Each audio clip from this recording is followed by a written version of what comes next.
The wind is a whetstone and I am the blade. It screams past my ears, tearing at my braided hair, smelling of salt, ozone and the cold metallic breath of the abyss.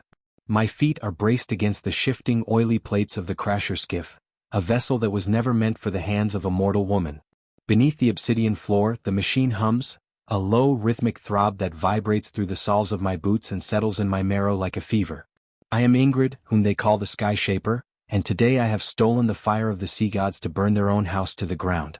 The Faroe cliffs are jagged teeth of basalt rising from a churning white sea, and I am weaving through them like a falcon through a graveyard. The skiff responds to the slightest tug on the neural thongs, the translucent, pulsating cables I ripped from the pilot construct's throat. Every time I bank, the iridescent wings of the craft tilt, catching the violet light of the aurora that has stained the sky since the harvesters arrived. Behind me the sea wasps are screaming. 3 of them. They are sleek, predatory things, their bodies a fusion of glass and muscle, their wings vibrating so fast they are nothing but a blur of blue static. A bolt of violet plasma lances past my shoulder, missing my ear by a hair's breadth. It strikes the basalt cliff to my right, vaporizing the rock in a spray of incandescent steam. Not today, you hollow-born bastards. I roar into the gale. I yank the left thong hard. The skiff groans, its internal gravity wells screaming in protest as it performs a sickeningly tight barrel roll. I am pinned against the side of the cockpit, the G-force trying to crush my ribs, but I hold fast. As I come out of the roll, I am level with the trailing wasp. I don't use the skiff's cannons, they are dry of energy. I use the ether spear. I stand upright, balancing on the edge of the cockpit as the wind tries to throw me into the abyss. The spearhead, forged from a shard of a fallen mothership's core, ignites with a blinding white-blue flame. I throw it with the strength of every sister I lost at Lindisfarne. The spear doesn't just pierce, it detonates upon contact. It strikes the wasp's central ocular sensor, the glowing red orb that serves as its eye. The alien machine shudders, its wings snapping as the ether fire consumes its internal biomechanics. It tumbles end over end, a ball of blue fire crashing into the surf 500 feet below. 2 left. I dive. The skiff plunges toward the ocean, the speed turning the world into a vertical streak of gray and cyan. Below me the siphon platform looms. It is a gargantuan monstrosity, a floating fortress of brass and shifting obsidian glass, anchored to the seabed by gargantuan, pulsating cables. In its center, a massive vortex is drinking the Atlantic, drawing a waterspout half a mile wide into its glowing emerald intake. This is the heart of their theft. This is where they distill our world into the salts they crave. The remaining wasps are closing the gap. One of them fires a spread of needle pulses, tiny high-velocity shards of crystallized light.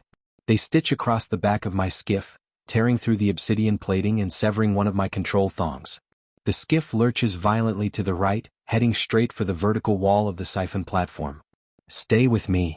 I scream at the machine, wrapping the remaining thong around my forearm. I kick the internal core valve, a pulsating blue sac near the floorboards. It's an act of desperation. The valve ruptures, spraying my legs with a cold, stinging ichor, but the skiff surges with a final terminal burst of speed. I skim the surface of the platform's outer ring, my wingtip carving a deep, sparking groove into the alien brass. I am moving too fast for the platform's defensive turrets to track. I weave between the massive, rotating cooling fins, the heat radiating from them charring the fur on my cloak. The wasps behind me are struggling to follow, one of them clipping a fin and disintegrating in a shower of sparks. One wasp remains. It is the pack leader, larger and armored in silver scales. It lunges forward, its mandibles opening to reveal a heavy plasma lance. I don't dodge this time. I decelerate. I yank the remaining control thong back with all my might and slam my heel into the skiff's anchor drive. The craft stops midair with a bone-shattering jolt. The silver wasp, caught by its own momentum, streaks past me. In that heartbeat of transition, I leap. I leave the skiff, flying through the air for a terrifying second of weightlessness. I land on the back of the silver wasp, my fingers digging into the gaps between its scales. The machine thrashes, diving and twisting to shake me off, but I am a daughter of the north. I have held onto the backs of whales in the freezing spray. I draw my Seeks of Stars, a short blade of black glass. I drive it into the wasp's wing joint, twisting the hilt to release the captured electricity. The wing joint explodes and the wasp begins to spiral toward the platform's central vortex. I leap again, falling 30 feet onto the flat deck of the siphon platform. I hit the ground in a roll, my skin scraped and bleeding, but I am at the base of the core spike. The spike is a tower of translucent obsidian, 30 longships high, pulsing with the stolen energy of the ocean. It is humming a song of extinction. Around it, siphon sentinels, shorter, six-limbed machines with saw-blade hands, are emerging from the floor hatches. Ingrid. A voice calls out. It's Bjorn, my second, who led the distraction fleet below. He is clinging to the side of the platform, having scaled the anchor cables with his crew. They are covered in salt crust and blue blood, their axes ready. The spike, Bjorn. We break the spike and the sea takes the rest. The sentinels charge. It is a visceral, bloody grind. We are 30 Vikings against 100 machines on a floating island of glass. I swing my ether spear, recovered from the wasp's wreckage, cleaving through the metallic limbs of the sentinels. Bjorn is a whirlwind of rage, his heavy iron axe shattering the glass carapaces of the harvesters. We are being pushed back, the sheer number of the enemy threatening to overwhelm us. A saw-blade hand catches Bjorn's shoulder, tearing through his mail shirt and bone. He doesn't fall, he spits blood and buries his axe in the sentinel's head. Ingrid. The charge, he screams, gesturing to the heavy leather sack he's carrying. It's filled with sea bane, a mixture of naphtha and captured alien power cells. I grab the sack. I don't have time to set a fuse. The platform is beginning to tilt as the wasp's wreckage interferes with the cooling fins. The vortex below is becoming unstable. I sprint toward the core spike. 2 sentinels block my path. I don't fight them.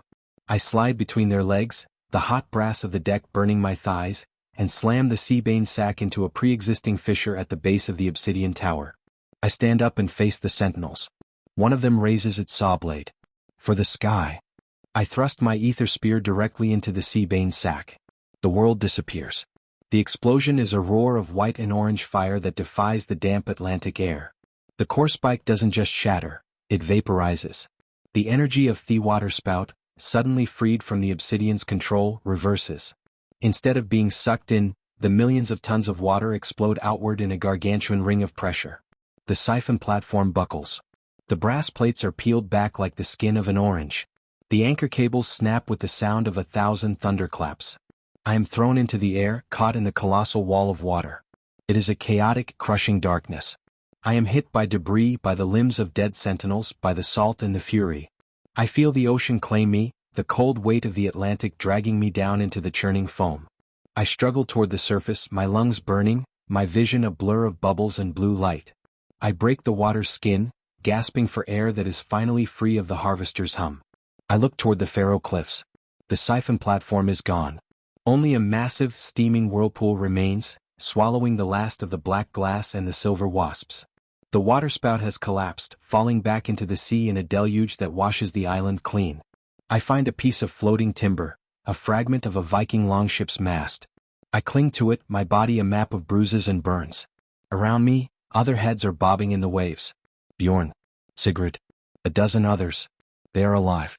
The sky is clearing. The violet aurora is fading, replaced by the pale, honest gray of a northern dawn. The wasps are gone. The wasps are silent.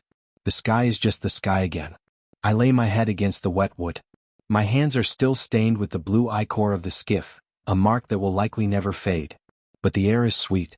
The wind no longer smells of metal. It smells of the sea, the raw, ancient and untamed sea that belongs to us. The wings are broken. The fire is spent. The sky is ours. The waves carry us toward the basalt cliffs, the rhythmic rise and fall of the tide returning to its ancient, unhurried pace. The wreckage of the star spawn sinks into the dark trenches, forgotten by the sun. We drift in the silence of the morning, watching the first true light touch the peaks of the Faroes, while the ocean breathes a long, deep sigh of relief. The metal is cold. The salt is dry. The flight is over.